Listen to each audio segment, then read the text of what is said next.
gotta listen. I see boys dying over corners that they don't own. You gotta listen. I see boys dying over corners that they don't own. The property belongs to some man unknown. While your favorite rap stars are celebrating how they behave, fingers are pulling triggers before they learn how to shave. So I'm up, early morning jogging by the graves, checking my posts, counting the days. Eyes to the skies and my ears to the ground. The word is it's saying there's no more God around. All lies. Did the sun not rise? Shout out to the Christ and my sisters not to cry. We right here in every city in your area. This is homicide to the stereotypes of America. The sirens, they dying, but it's the movement king. He revives them, and we taking back all of the neighborhood. We ready to die for the greater good. Hear the sirens, they dying. It's the movement king. He revives them, and we taking back all of the neighborhood. We ready to die for the greater good. Are you ready to die for the greater good, or just your good? Are you ready to die for the greater good or just your good? That's the question. What are you about? What do you see? I just want to take a moment to appreciate this time right now. While you're sitting down, it's a beautiful day, sun shining. This moment we won't get again. This moment we won't get again. And it's very important you appreciate that. A lot of people will kill to be where you are, what you're doing on the court. You can move, you can shoot, you can run without any problems. Appreciate that blessing. All right, it's not too long ago I was in your shoes. Life is so fast. I probably got a lot of you by about 10 or 12 years. I was in your shoes, and I had hoop dreams. Anybody got dreams? Anybody got dreams? All right. I had dreams myself, and I wanted to, be in the NBA. I wanted to help my family come out of poverty. I wanted to do something different. So I competed in high school, competed in college. I wasn't widely recruited or anything like that. I walked on and I got a scholarship. I worked very hard. And then I played in some pro-am camps and did all of that stuff. But out of that whole process, I think I learned a lesson. That life is bigger than basketball. Life is bigger than a game.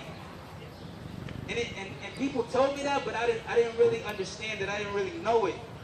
Let me put it in another way. Life is bigger than what you can do with your hands. And what you're valued at. This world values you at your game. Whether you're a winner, whether you're a loser, right? It's how good your performance is. We fight to get all the way to the top. And then we only got a few seconds. It's what you've done for me lately. Who was the best point guard 6 years ago, 5 years ago? Chris Paul. I would say Derrick Rose, right? Chris Paul. Derrick Rose was the man. Chris Paul. MVP? Let me make my case. The Bulls were trash since Jordan retired.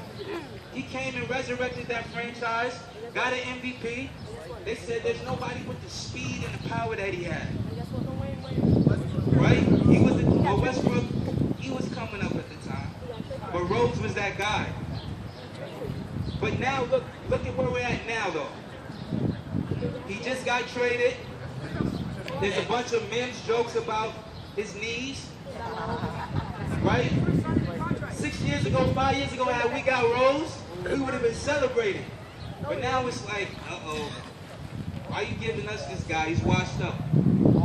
That's how time goes, though. That's how the world values you. You're only good for a little bit. You're only good till you give them what they want. When you can't give them what they want, you're no good. Who's the next? Who's the next LeBron James? And it's very important we don't get caught up in that. You gotta listen, because that's the world's value system. But God has a higher value system and he doesn't value you like that. Listen up, guys, listen up. You for what you do. God values you for who you are, how he made you. If anybody here has a little brother or little sister or a son or a daughter, you know you don't really love them for what they can do for you because they really can't do too much for you. You love them because they're your family. And that's how it is with God. He loves you because he created you. Your value, you were created for more. And that's why we're here today. We're trying to tell you, you were created for more. God created you to be with him in relationship, to follow him. Now what does that mean? A lot of people talk about relationship. We don't go up to people saying, yo, can we be in a relationship? Either guys. But all of us value people. We like people liking us, and we want people to be around us. What's the biggest punishment if you're in jail? What do? They isolate you away from people. Right? Why do we crave so many likes? Why do we crave so many followers? Because we love relationship. That's how God designed you. That's how God designed us. To love relationship, but it's been distorted. And so we have to remember where we came from because we forgot. And so God sent his son, Jesus Christ. Now you may hear him a lot and you know, you see pictures of him and people talk about him. But let me break down why he's important, why he is great. Because I never understood until I looked into it. Jesus, about 2,000 years ago, was born poor. He was born in a place where they said, oh, there's nothing going to be. Anything that comes out of that town, it's nothing. He was born poor. His family was outcasted. And then he grew up. He gave away his life. He didn't even have a home. His love was so great for people that he went around teaching, telling people to love their enemies, telling people to, you know, forgive, telling people, he's giving people a message of reconciliation. He's going to people with diseases. You know, back then they didn't have really hospitals like that, so they had to put people in the outside of skirts. But Jesus wasn't afraid to go up to somebody with a disease that's been outcasted and hug them. That's Jesus. Let me tell you, Rome was the power. They were like America back then. And Jesus didn't have a lot of money. He didn't have warriors, but he still flipped that whole country, that whole nation. We still talk about him today for what he did, from his loving heart and what he did. No money, no power. That's what people need. That's what all your conquerors need. That's how you read about people in the history books, because they had power, they had money. These are two things that Jesus didn't have, but he still affected the world. And this is why we believe he is the Son of God. This value is great. And so I know you're saying like, oh, this love and life and true life. Well, what's going on now in my world? Because it's real out here. It's real. People are dying. Right here. There was a time where we weren't used to mass shootings. Now you're probably used to mass shootings. You see it, you click right over it. You go right over. But when I was younger, we didn't really have a lot of mass shootings like what's going on now. So what is it? I'll tell you what I believe it is. Sin entered the world, and sin separated us from God. Now what is sin? Sin is doing something, doing my own thing. Sin is concerned with myself. God and Adam was driving. God was driving. God gave Adam free will. You all have choice. Anytime somebody makes you do something, you don't have a choice. So God gave us, created us with free will. Free will. The choice to do good, choice to do bad. And then Adam messed it up. So how does that affect us? Well, it hit me. In a team sport, if somebody gets a turnover, doesn't it affect the whole team? It affects the whole team. When Curry threw that ball away in the championship, that affected the whole team. And when Adam sinned, it affected the whole team. He turned it over, and now we live with it. And we all know something's not right. We all been hurt by somebody, rejected by somebody, somebody stole from us. We live with that. But we also live with the fact that we've done some dirty stuff to other people too. I know I've done some dirt that I'm not really happy to mention. And that's sin, but that's what separated us from God. And let me tell you something, we all know it for real. Because we have guilt. Anybody ever suffer with guilt a little bit? I suffer with it. And we try to pay that sin back by being a good person. But there's no way to pay sin back by being good. You can't do that. If I come to your house, let's just say I come to your house, right? And and I steal from you. What's your name? Carmel. If I come to your house, I steal from you and I hurt your family, and then I come back to you, like, yo, I'm sorry, man, can I take you out to eat? What would you say? You just killed me, right? Why? Why would you respond like that? Because I violated your family. See, sin demands justice. And we have all sinned against God. We have all committed a crime against God. No man is perfect. We always say that. But that's the great thing about Jesus, is that that's the big deal. And when you hear about him dying on the cross and this, that, and the other, it means he came to pay for the crime that we committed. An innocent man paying for your crime, for you and my crime. He said, I came to die for that time that you stole. I came to die for the time that you did that wrong. All the sins he died for. And that's why we celebrate him. But he paid the crime for us. That's like you doing a bid, you doing something and your man takes you out. He stands in your place. Jesus stood in our place to connect us. To make things right, because something ain't right. And we all feel it. We all know.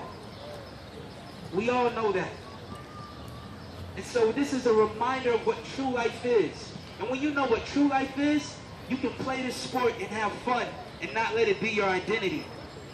You can play, you can go to school, be smart, not allow it to be your identity. No man can bribe you of anything, because your identity is in God, where he made you with purpose, because we all have dreams.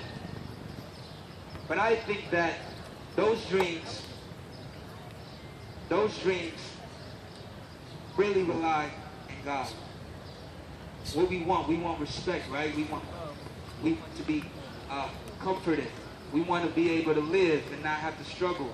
Well, that's all in God. And so he paid that sin, paid that crime for us. And all we have to do is accept it in our hearts and our minds. And life won't be easy at that point. It probably might get a little bit more real, because now you're turning against the trends. Now you're turning against the trends. Everybody does what they want. But when you say, I want to go beyond me and why I was created, now you're really living life. And that's what we want everybody here to really experience what true life is all about. And I had my doubts. I prayed to God. Somebody told me the story one day. I'm like, yo, that sounds good. And I asked him to reveal himself to me. And I know that God revealed himself to me. He healed me of my asthma when I asked him. He healed me he restored my family. If anybody is praying that their family be restored, I seen God restore mine. They were headed for divorce and crumbling, broke. But when we saw the love of Jesus, he did something to our hearts. Did something to my father. Did something to my mother. And my uncles, they never really experienced a father around. They didn't, you know. And so what God did to transform our family, he can do for everybody and anybody here, because you are God's priority. And so if this is something that touched you, this is something that's real for you, and something that makes sense to you today, and you want to live a real life, not a life that is all about the American dream or lying, because there's a lot of people lying. You see it every day on Instagram. The American dream is not real. Your purpose in God is what's real. And so I want to let you know how to do this. You don't have to, I'm not going to say, oh, pray with me, because it has to be real in the heart. It has to be real in the heart. And so you would say to God, thank you for your love and your grace. You would say to God, you acknowledge your crime as a sinner. I've sinned against you, God. Please forgive me. Please forgive me of all the things that I've done. I know it wasn't right. And I believe that you have paid the price for me and my crime. I believe that you stood in the gap for me. Enter into my life. I'm committed to you. And then you find a brother to believe with, to stand with, to pray with. These brothers right here, we stand and pray together every day. Temptation is real. Stress is real. But you need to have somebody that's connected to real life. And I appreciate you guys. I love you guys. Remember who you are in God and what you were made for more. All right? Can we do that? Can I get a yeah? Yeah. Can I get a yeah? Yeah. All right, all right. We're going to go out here and get this W, all right? All right. Let me get Moses. Actually,